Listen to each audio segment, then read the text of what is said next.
aturan sinus ya. Jadi sinus ini yang dimaksud adalah sinus dalam trigonometri.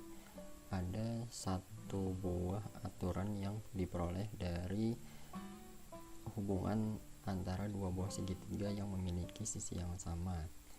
Kalau pengertian dari aturan sinus sendiri,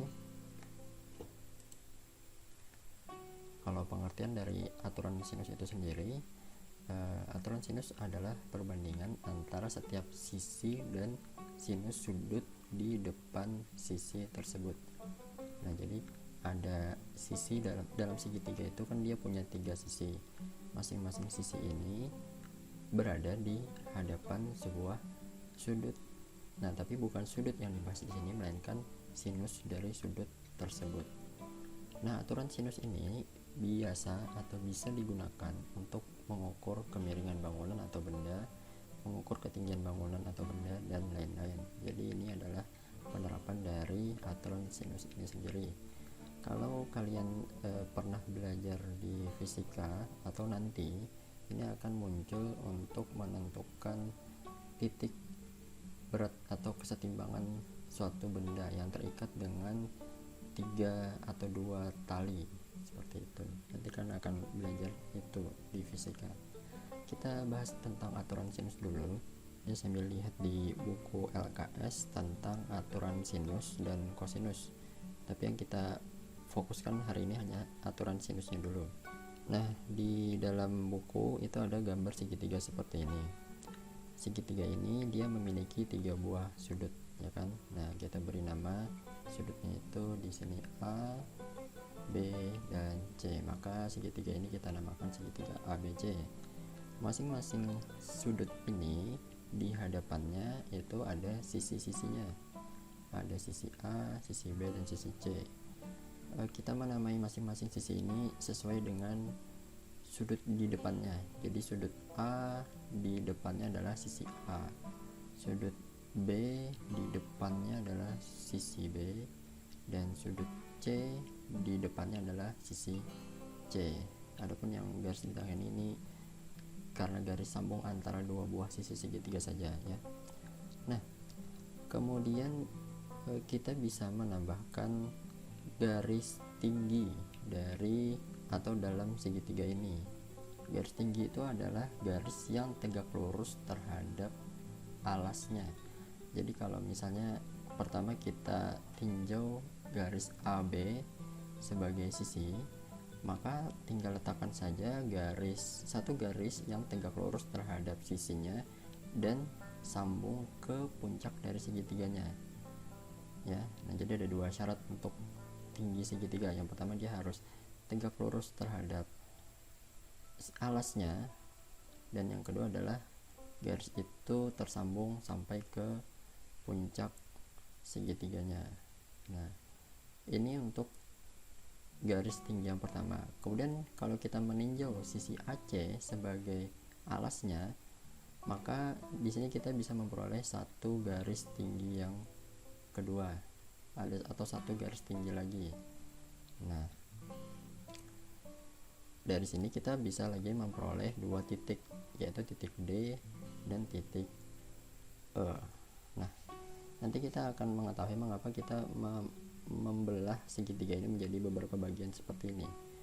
Di sini kita akan coba pertama belah dulu segitiganya jadi 2. Jadi ada segitiga A, E, dan C, dan segitiga E, B,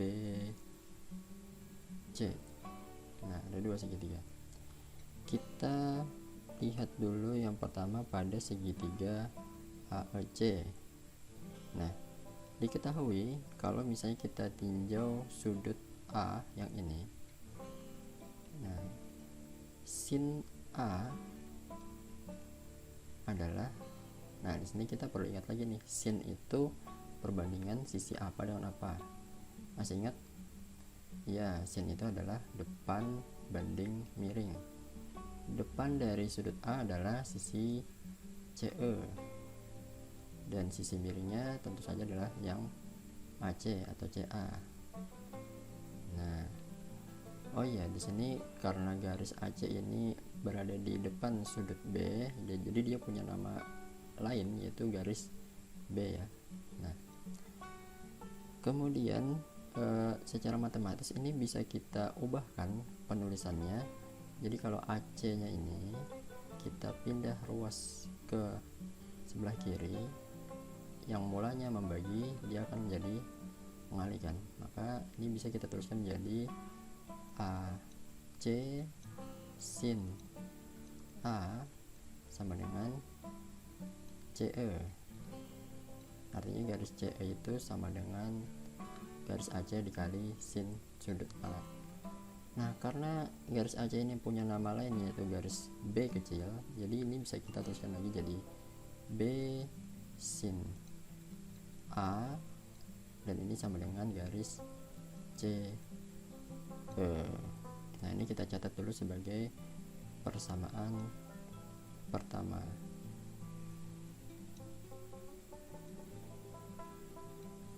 Kita lihat lagi ke segitiga yang kedua, yaitu segitiga EBC. Kali ini kita tinjau sudut di seberang sudut A tadi, yaitu sudut B. Di sudut B kita menggunakan sin lagi, karena ini kan adalah aturan sin. Sin B sama, yaitu depan per miring. Sisi di depan sudut B adalah CE, dan sisi miringnya adalah BC atau CB. Secara matematis ini bisa kita tuliskan menjadi BC dikali sin B sama dengan garis CE.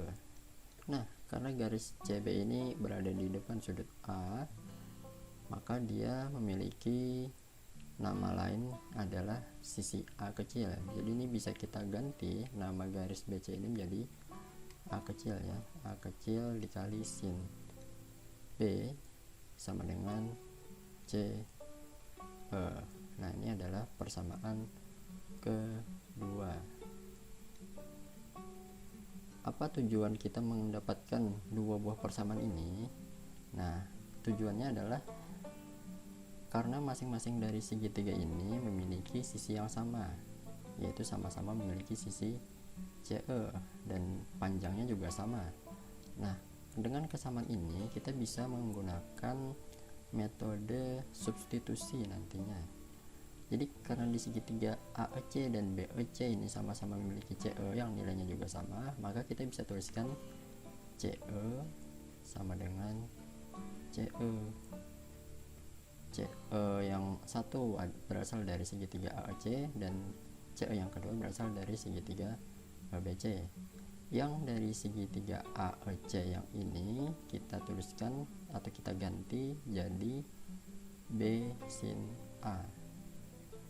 B dikali sin A sama dengan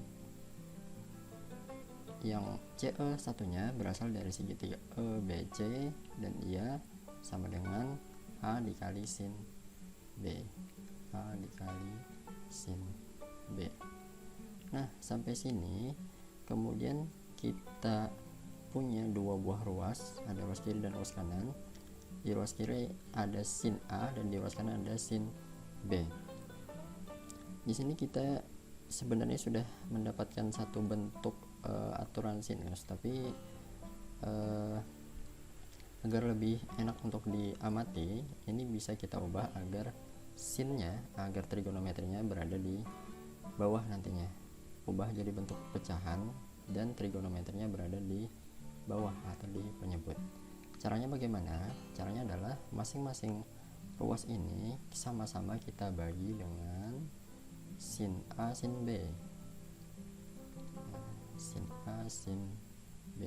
Di ruas kanan juga begitu, dibagi dengan sin A sin B. Nah, di ruas kiri dulu sama-sama atas dan bawah ada sin A, berarti ini bisa kita eliminasi karena sin A dibagi sin A hasilnya 1, maka di ruas kiri tersisa B per sin B sama dengan di ruas kanan sin B kita eliminasi juga dengan sin B juga, maka yang tersisa adalah A per sin A. Nah, dari sini kita sudah mendapatkan satu buah hubungan atau persamaan antara sisi B terhadap sudut B dan sisi A terhadap sudut A.